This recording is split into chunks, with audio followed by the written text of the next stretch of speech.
ख्रिस्ती मनुष्याची शस्त्रसामग्री इफिस्करास पत्र अध्याय 6 वचन 10-20.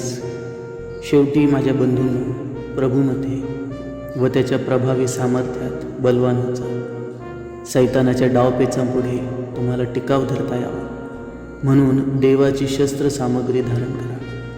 कारण आपले झगडणे रक्तमांसाबरोबर नव्हे, तर सत्तांबरोबर, अधिकाऱ्यांबरोबर, सध्याच्या काळोखातील जगाच्या अधिपतींबरोबर, आकाशातल्या दुरात्म्यांबरोबर आहे. ह्या कारणास्तव तुम्हाला वाईट दिवसात प्रतिकार करता यावा व सर्व काही केल्यावर टिकाव धरता यावा म्हणून देवाची शस्त्रसामग्री घ्या.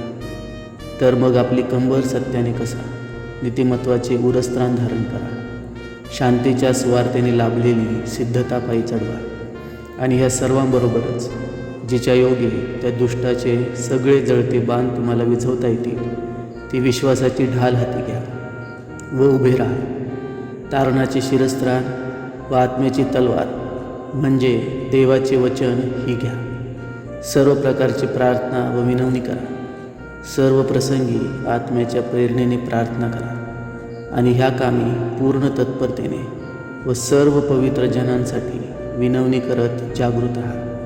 माझ्यासाठीही विनवणी करा की ज्या सुवार्तेपायी बेड्या पडलेला मी वकील आहे, तिचे रहस्य उघडपणे कळवण्यासाठी मी तोंड उघडीन तेव्हा मला शब्द सुचावेत, यासाठी की जसे बोलायला हवे तसे मला उघडपणे बोलता येईल.